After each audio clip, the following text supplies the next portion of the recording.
Hello and welcome to another video.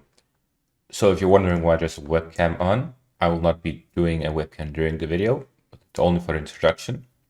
So the reason I'm doing this is because 75% of my viewers are not subscribed, despite the vast majority, about 90%, being returning viewers. That means that they've watched my videos before and they come to watch another video, but they're not subscribing.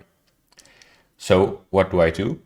I upload videos where I cover the Ukraine war front every day, and I update on what has happened during the past 24 hours, or in some cases, I upload multiple videos a day.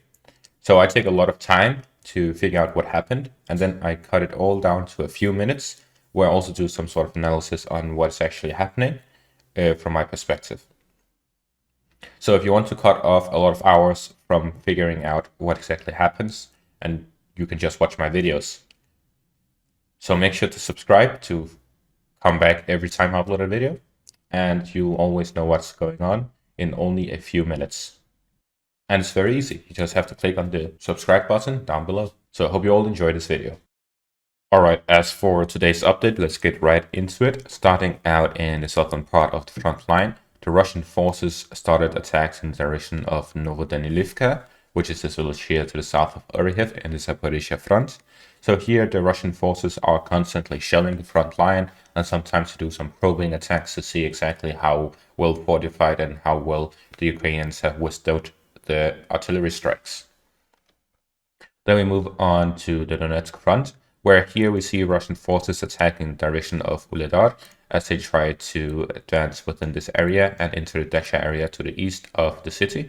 Then we see fighting continuing here in Marinka, southwestwards in the direction of Pobieda, as well as in the direction of the center of the city, and finally here to the north of the city as they try to envelop it from two sides, as well as gain control over the center of the city. Then here further north in the direction of Pervomaitske, fighting continues in the direction of Nevelske, as well as in the direction west of Vodiane, from Opitne to Avdivka. As for Pervomaitske itself, we see here that the Russian forces are attacking from two directions. From the direction of Pisky, straight ahead towards Pervomaitske, and now from a northern flank from this open field to the north of the city, and they're flanking the Ukrainian positions here. And is this a surprise? No, it's not, because I talked about this when the Russian forces captured this part on the 24th of February. We see here that the Russian forces are advancing with the center of these two villages, and this is very interesting because now the Russian forces are close enough to attack by the river line from the north, which, coupled with an attack here from the south by the road, will allow the Russian forces to cut off all the Ukrainian forces in this area here. So the Ukrainian forces will be forced to retreat out of this area and back into this field here, which is much more narrow and less defended than the residential buildings here to the south.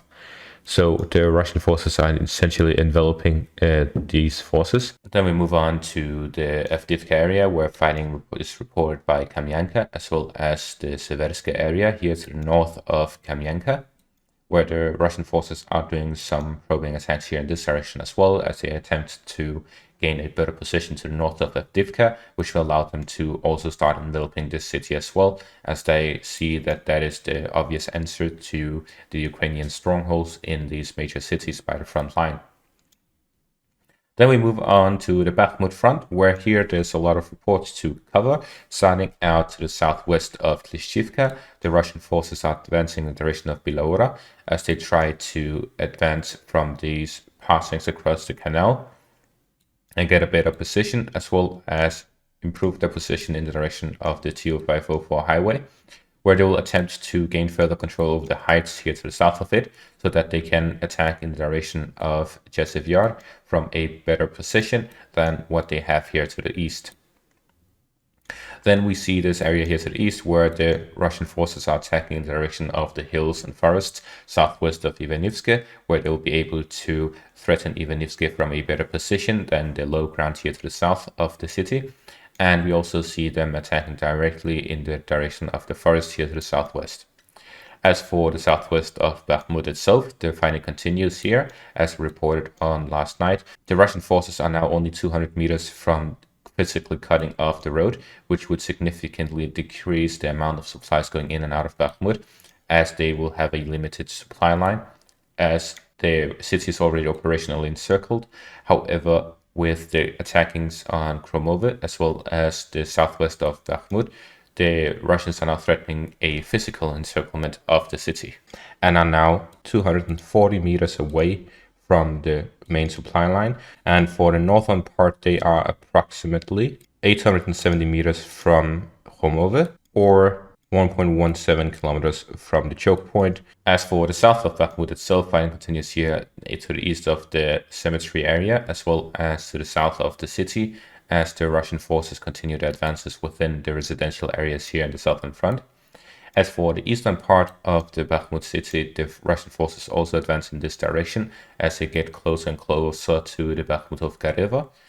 And to the north of the city, fighting continues here south of the Vasilivka, as the Russian forces are attempting to gain control over the heights here to the south of the village, which will allow them to advance towards Buhdanivka or Hyryhorivka here to the west and southwest of these positions. And there's also reports of fighting by Orihovo Vasilivka, according to the Ukrainian Ministry of Defense. Then to the north of Soledar, the Russian forces are taking the direction of Fedorivka, as well as Rostolivka and Vesele. And here in Rostolivka, the Russian forces have a slight advance, as there has been a geolocated video of some Russian forces advancing by the forest line being hit by artillery. And for the Siversk front itself, we see fighting continues in the direction of Spirne, as well as Bilorivka, and in this forest line here to the southwest of Kremenna. And in the Luhansk front, fighting continues in the direction of Makivka, as well as Nevsky and Terny. And here to the northern part, there's also videos of Russian forces advancing in the direction of Stelmahivka, where here as well they are being hit by artillery. So both of these are recorded by Ukrainian forces of Russian forces advancing within these areas. And that is all for this update. Thank you all for watching, and I hope you all have a great day.